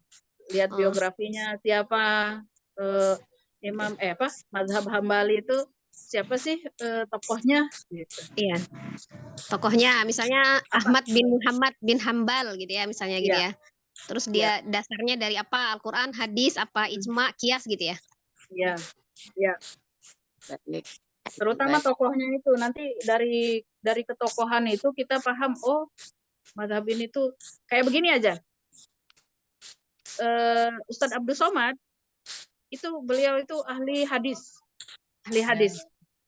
TGB Tuan Guru Bajang Zainul Majdi itu ahli tafsir. Nah, dari keduanya ketika mereka memfatwakan sesuatu itu akan keluar perbedaannya. Gitu. Bisa jadi mereka itu berdua beda pendapat tentang sesuatu. Atau Adi Hidayat misalnya. Sering dengar ya? Ulama-ulama itu ya. Nah, itu bisa ditelusuri bagaimana Ustadz Abdul Somad itu mengharamkan jabat tangan atau mengucapkan jabat tangan dengan perempuan ya, meskipun pejabat. Bagaimana dia mengharamkan mengucapkan selamat Natal. Kemudian ada ulama lain yang membolehkan gitu, selama dia tidak berkaitan dengan akidah. Nah, itu akan berbeda pendapat ketika kita melihat bagaimana pokok pikiran mereka. Gitu. Jadi hukum-hukum yang ditularkan pun akan berbeda gitu. Lalu siapa yang kita ikuti? Siapa tuh? Siapa tuh? Ya, Saya tidak akan mengatakan ikuti yang ini, tidak. Kita mengikuti itu tergantung ilmu dan keyakinan kita. Ketika kita membuka semuanya, kita akan bisa memilih sendiri. Oh, ini yang tepat untuk saya, gitu. Misalnya mau ikut aliran sunnah silahkan gitu ya. Pelajari dulu, jangan mengharamkan yang lain. Yang enak-enak aja. Jangan ambil yang enak-enak aja. Nah, itu yang nggak boleh. Tadi itu yang bertanya, mazhab mana yang harus kita ikuti? Mazhab yang enak-enak aja. Ambil bagian curi-mencuri, ambil korupsi yang ini dalilnya. Bagian hukum perzinahan, ambil yang ayo yang bolehkan nikah mut'ah, ambil Syiah misalnya. Kan nggak boleh begitu. Kita orang NU, orang ahli sunnah wal jamaah, Sunni namanya, ambil Syiah sedikit dalam hubungan suami istri dalam nikah mut'ah. Tidak boleh. Giliran nanti di akhirat nggak diakui oleh semuanya. Apa kamu di saya kan setengah-setengah. Di sana juga nggak jelas, kamu ambil yang enak-enak saja. Ibaratnya begitu. Kita tidak ada yang membela kita nanti di akhirat. Saja. Nah, penanya berikutnya saja. Ustaz Dewi, tafadholi. Jazakillahu khairan Umi. Assalamualaikum Ustazah. Coba dibuka kameranya sebentar Ustazah, jadi biar Ustazahnya tahu wajahnya Ustazah. Mana dia? Sudah tadi dibuka ya. Ustazah Wiwi. Ya Ustazah. Masih 20 tahun Ustazah belum. Masya Allah. 20 tahun? Iya. Baru 20 tahun, tapi sudah jadi pengajar di. Iya. Pasti hafiz nih. Baik. Silahkan, Ustazah Wiwin, alamatnya di mana? Mau ngapain coba ayo? Main. Silakan. Baik, saya izin bertanya Ustazah ya. Sebenarnya tadi untuk melanjutkan pertanyaan di awal tentang wudhu. Ketika saya belajar fikih juga ya dengan guru saya di sini, Ustaz juga. Nah, dia mengatakan kalau ketika kita wudhu kemudian mendengar suara mendengar hujan itu boleh kita jeda wudhunya, kemudian kita ngangkat dulu pakaiannya. Namun tadi Ustazah mengatakan kalau ini jangan sampai kita ngomong ya, apalagi kalau ngomongnya nggak penting gitu. Kalau misalnya nih Ustazah kita sambil ngangkat pakaian, terus ada tetangga yang ngajak ngobrol atau siapa gitu, sebaiknya kita bagaimana, didiamin atau kita balas juga omongannya? Jadi wudhu kita nanti diulang lagi atau seperti apa Ustazah? Kemudian boleh nanya lebih dari satu Ustazah? Silakan, Boleh. silakan. Ini soal apa namanya? Wudhunya orang yang sakit ya, yang menggunakan popok atau pampers, itu seperti apa Ustazah? Sholatnya seperti apa? Apakah dia harus mengganti setiap kali ingin sholat? Karena ada beberapa juga yang mengatakan boleh dijamak sholatnya agar memudahkan mereka gitu, jadi nggak terlalu berat buat ganti popok ya, karena 5 kali sehari. Nah, kalau menurut pandangan Ustazah seperti apa? Jazakillahu khairan Ustazah. Baik, terima kasih Adinda, Wiwin, Soleha, Masya Allah. Jadi yang pertama, saya tidak mengatakan tidak boleh ngomong, tetapi yang berkaitan dengan kepentingan wudhu. Ketika sedang wudhu terhalang ya tartibnya itu, boleh ngomong tetapi yang ada kaitannya dengan wudhu. Misalnya tadi terjeda, kemudian izin minta airnya boleh. Hujan, misalnya hujan, angkat jemuran sebentar saja boleh. Tapi kalau kelamaan rasanya batal. Karena pikirannya kemana-mana nanti. Kalau terlalu lama ngambil jemurannya, dia di lantai 1, jemurannya di lantai 3 misalnya. Naik dulu ke atas, terus jemuran ada 20 misalnya. Nah ini rasanya membatalkan wudhu. Ya. Tapi kalau sekedar di belakang kamar mandi sedikit boleh.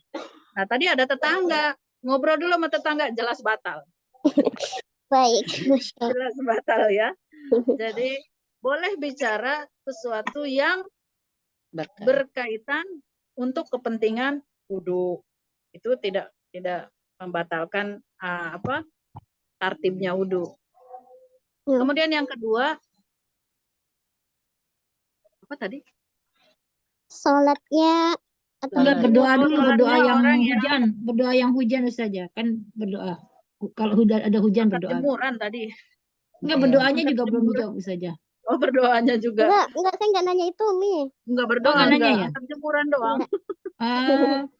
Kirain yang berdoa yang hujan, kedua, kalau berdoa hujan gimana tuh Ustaz? Enggak boleh juga itu Ustaz ya? Ya kan bisa selesaikan dulu wudhunya, hujannya kan masih. Gitu nggak ada kepentingannya itu.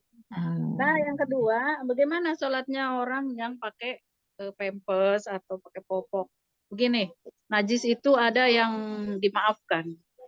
Jadi kalau dia orang sudah tua, udah nggak bisa bangun, terus dia pakai pampers atau pakai popok, mesti selalu ada yang tertinggal ya, air kencing atau kotoran mungkin yang mungkin tidak terlalu bersih lah dalam diri si sakit. Nah, kewajiban ahli waris, kewajiban anak, keluarga itu untuk membersihkannya, tetapi membersihkan semampunya. Kalau misalnya dia pakai pampers, kemudian dia sudah pipis di dalam pampers itu, baiknya ya diganti. Tapi kalau misalnya pipisnya, ada orang yang nggak bisa ditahan gitu kan, udah tua kan, nggak bisa nahan pipisnya, selalu keluar sendirinya. Nah, kalau itu dia dimaafkan. Jadi boleh kalau itu kan kalau masih belum pikun ya. Kalau sudah pikun itu sudah tidak wajib sholat. Kalau masih belum pikun, Bu, zuhur misalnya, ya saya mau wudhu misalnya. Nah, wudhu kan, wudhu di wudhu kan, kita ambil airnya, kemudian lap-lap di mukanya, ya, atau pakai spray itu, pakai semprot tangannya, kemudian. Adapun kencingnya di pampers itu tidak apa-apa. Jadi boleh dia sholat dalam keadaan bernajis. maka najis itu adalah najis yang dimaafkan. Gitu. Dalam kondisi seperti itu boleh. Gitu. Tapi kondisi yang lain ya kayak kita gini tetap harus bersih jiwa raga lah ya. Nah, begitu Adinda Wiwin. Tapi kalau dia udah pikun, Bu, sholat terus dia sholat 5 rakaat misalnya, udah sholat zuhur mau sholat lagi, itu udah pikun itu, maka tidak ada kewajiban untuk kita mengingatkan sholat. Demikian, silakan yang lain. Gimana Dewi Win? Saya pernah bertanya juga ya sama Bapak Ustadz, ada juga yang mengatakan boleh dijamak, Ustazah. Oh iya. Boleh? Ya, boleh dijamak. Dalam kondisi uzur, saya pernah ngalamin darah nggak bisa disumpel, istihadah. Istihadah itu darahnya mancur terus. Nah, boleh dijamak itu atau diakhirkan sholatnya. Boleh dijamak atau diakhirkan sholatnya. Akhir sholat zuhur, awal sholat asar. Gitu. Ya, wudhu sekali kan, sholat zuhur, kemudian sebentar sholat asar. Boleh kondisi seperti ini. Kalau kondisi sehat kan kita semua awal waktu kan, tapi dalam kondisi sakit, ini dapat rukhsah namanya keringanan, atau dijamak, sholat zuhur ke asar. Kemudian itu pun di akhir-akhir sholat asar. Kemudian nunggu sebentar, sholat maghrib, masukkan isya ke sholat maghrib. Boleh. Jadi tidak ada kesulitan dalam ibadah ketika kita memahami fikih. Sangat ringan semuanya. Ya. Insya Allah. Baik, Ustazah. Ya, Ustazah. Afwan Habibti. Iya, amin. Ya. Tafadhali Uti Elia Almas. Uti Elia Almas. Ya, assalamualaikum. Terima kasih Ibu. Assalamualaikum. Afwan nggak bisa open kamera, Ustazah. Saya pakai iPad anak saya, nggak ngerti caranya. Oh iya, boleh, nggak apa-apa. Siap. Ini lower lagi baterainya. Ustazah mau nanya, ini tadi sebenarnya udah Ustazah sampaikan, tapi saya pengen kejelasannya lagi. Jadi kemarin itu saya alhamdulillah sempat umroh, kemudian kita kan kalau dalam suasana krodit nih, saat itu saya sedang sholat kemudian batuk kan Ustazah. Saya pakai pembalut, tapi berasa lah maksudnya ada yang keluar gitu. Sedangkan kita dalam tengah-tengah sholat gitu kan. Kalau saya keluar saat itu kan kondisinya krodit Ustazah gitu ya, di mana-mana ditutup segala macam nah gitu. Nah kira-kira, tapi saya lanjutin aja sampai selesai gitu. Jadi saya begitu selesai langsung saya berusaha saya sholat lagi di tempat lain gitu ya, untuk mengulang sholat yang sedang lakukan. Tapi sebenarnya harusnya seperti apa Ustazah kalau kondisi ya kelihatannya darurat gitu ya, seperti itu. Karena kan jadi was-was terus gitu. Jadi kalau misalnya kan lagi suasana di sana kan lagi panas, kemudian batuk gitu kan, jadi banyak was-wasnya gitu, seperti itu. Nah kira-kira seperti apa? Gimana baiknya Ustazah? Syukur Ustazah. Ya, dalam kondisi-kondisi darurat, ad-daruratu tubihul maqdurat. Ini penting kita belajar usul fikih nanti. Ya, nah, ini masuk dalam hal seperti ini. Dalam kondisi darurat, apalagi hal-hal yang tidak fatal ya. Bahkan yang fatal sekalipun, dia akan menjadi boleh gitu. Seperti memakan bangkai. Itu kan hal yang diharamkan.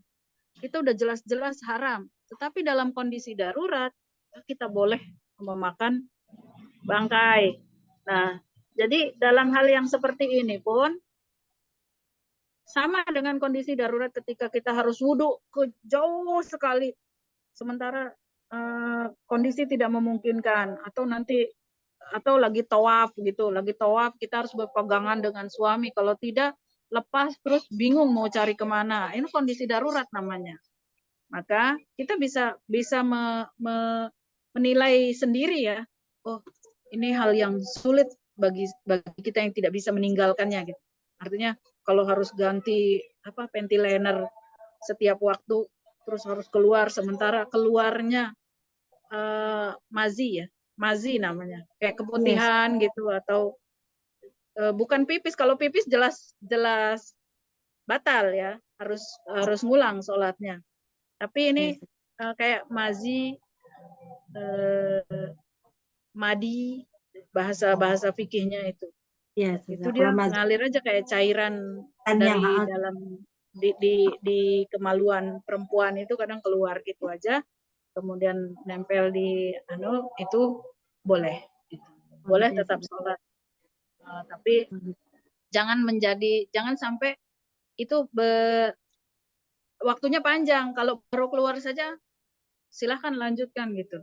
Tapi jangan untuk sholat kemudian masih aja. Jadi sebisa mungkin darurat ya, sebisa mungkin ganti gitu. Tapi kalau misalnya dalam kondisinya tidak memungkinkan, boleh lanjut. Iya, Ustazah, syukur Ustazah. Satu lagi, Afwan, kalau batasannya batalnya kita dari buang angin itu seperti apa? Kadang-kadang kan suka kita perut tuh ngeberbak gitu ya, kayak apa istilahnya ngeberbak, kayak ada bunyi angin di dalam gitu. Tapi kita merasa itu bukan buang angin gitu kan ya? Karena pernah saya baca batasannya itu adalah berbunyi dan berbau gitu.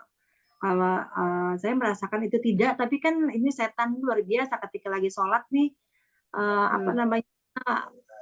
jadi membuat kita ragu-ragu gitu. Jadi itu wudhu lagi gitu, kayaknya agak. Jadi kita yang bisa merasakan itu ya.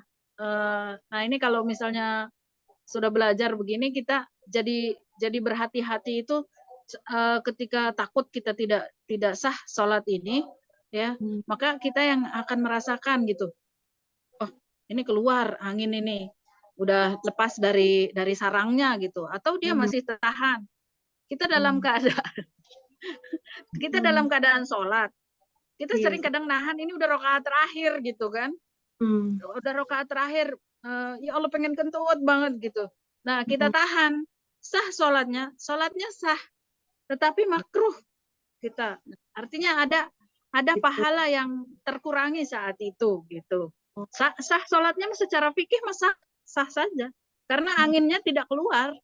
Yang menahan kentut tadi ya Ustazah, makruh Iya, tadi. menahan kentut itu. Kan udah rakaat terakhir, udah selesai ruku lagi, mau sujud. Kan sayang mau dibatalin kan.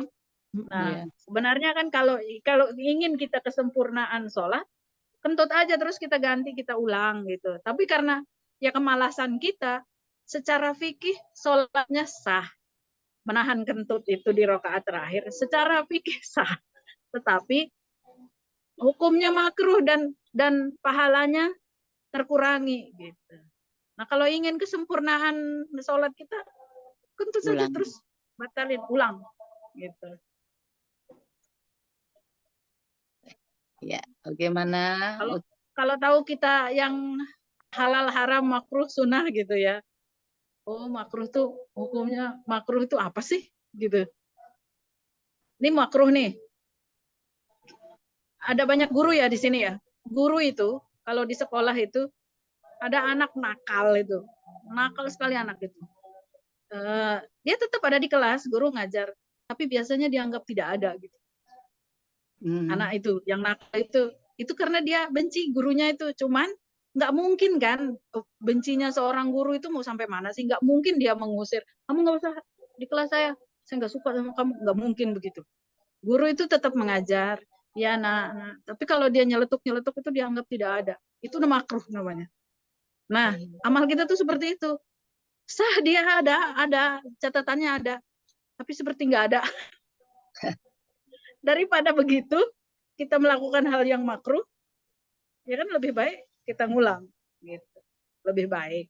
Tapi kalau ditanya secara fikih, sah sholatnya. Sok lanjut. Bagaimana Elia? Ya, syukur Ustazah. Iya. Ya, Ibu. satu lagi penanya ya Ustazah ya, sudah jam Siap. 10.55. Ya, Uti Ya. Rizky Malia Tafadoli. Bismillahirrahmanirrahim. Assalamualaikum warahmatullahi wabarakatuh.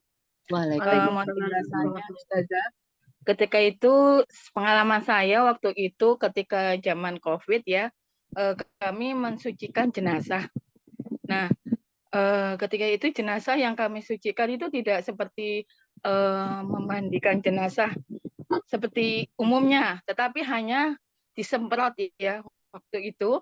Kemudian kami yang memandikan jenazah itu memakai APD lengkap, tertutup rapat. Nah, sebelum memakai APD kami wudhu ya, wudhu niat kami karena jenazah itu jika tidak disolatkan kan kasihan ya. Jadi niat kami wudhu ketika itu, kemudian memakai APD.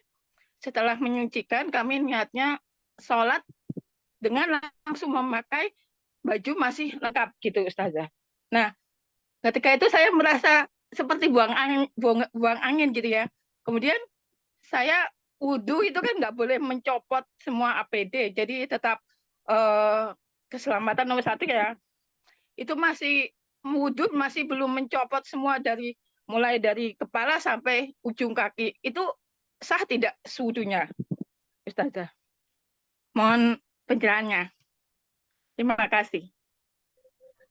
Sekali lagi dalam kondisi darurat segala sesuatu bisa menjadi boleh ya. Tetapi hal yang rukun dan yang wajib itu tidak bisa hilang hukumnya.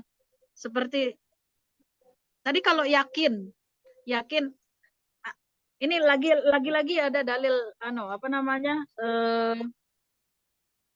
usul fikih. Al yaqinu la yazalu bisyak.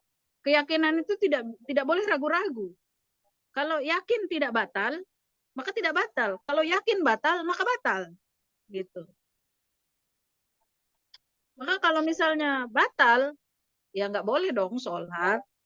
Gitu. Mau sholat apapun, harus kena wudhu lagi. Nah kalau misalnya wudhunya, tinggal wudhunya nih, bagaimana wudhunya? Karena kondisinya darurat, mungkin kalau sekedar buka sarung tangan ya sampai sini, buka muka mungkin bisa. Nah baru pakai tayamum. Padahal air banyak. Nah itu namanya rukhsah, itu keringanan itu seperti itu. Nah gitu.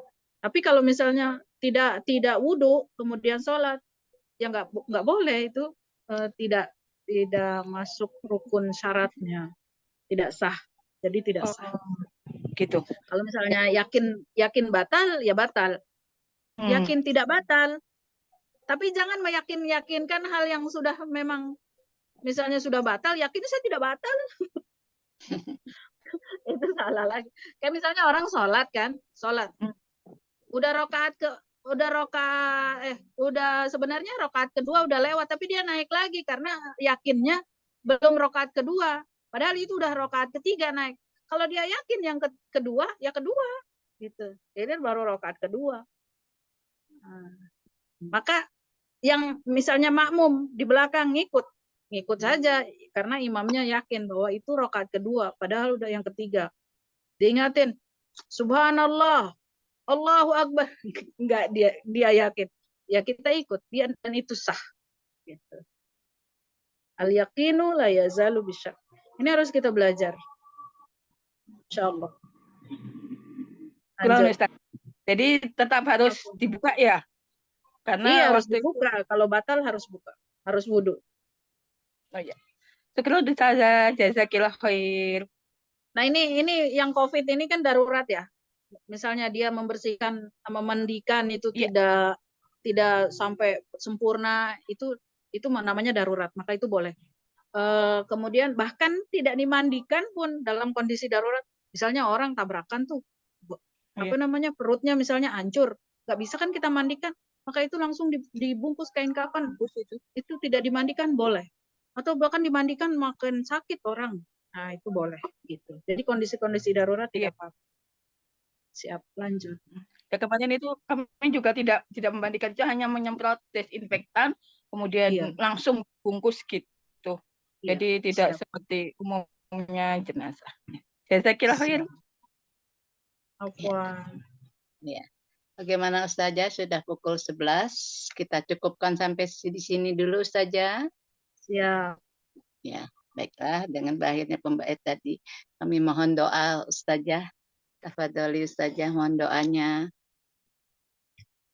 Baik, untuk belajar kita hari ini mudah-mudahan bermanfaat untuk diri kita, untuk kesempurnaan ibadah kita, dan mudah-mudahan Allah beri kekuatan kita untuk melakukan apa yang kita pelajari, ya, dan memberikan kita pahala dari belajar dan seluruh amal ibadah kita. Amin. Ala hadhihi niyyah wa kullu niyyatin salihah. Al-Fatihah. A'udzu billahi minasyaitonir rajim. Bismillahirrahmanirrahim. Alhamdulillahi rabbil alamin. Ar-Rahmanir Rahim. Maliki yaumiddin. Iyyaka na'budu wa iyyaka nasta'in. Ihdinas siratal mustaqim. Siratal ladzina an'amta 'alaihim ghairil maghdubi 'alaihim waladdallin. Amin. Amin, amin, amin. Wassalamun alal mursalin walhamdulillahirabbil alamin. Wabillahi taufiq wal hidayah. Assalamualaikum warahmatullahi wabarakatuh. Waalaikumsalam warahmatullahi wabarakatuh. Dengan wabarakatuh. Jazakallahu khairan kasiran Ustazah. Semoga apa yang disampaikan Ustazah dapat bermanfaat dan kita akan lanjutkan di kemudian hari. Demikian saya akhiri. Kurang lebihnya mohon maaf bila ada kata salah yang terucap. Kesempurnaan milik Allah, kesalahan milik saya. Wabillahi taufiq wal hidayah, waridho wal inayah. Wassalamualaikum warahmatullahi wabarakatuh. Jazakallahu khairan. Waalaikumsalam warahmatullahi wabarakatuh. Baik, jazakallahu khairan kasiran. Ustazah, selamat beraktivitas. Terima kasih banyak. izin ya. Hai.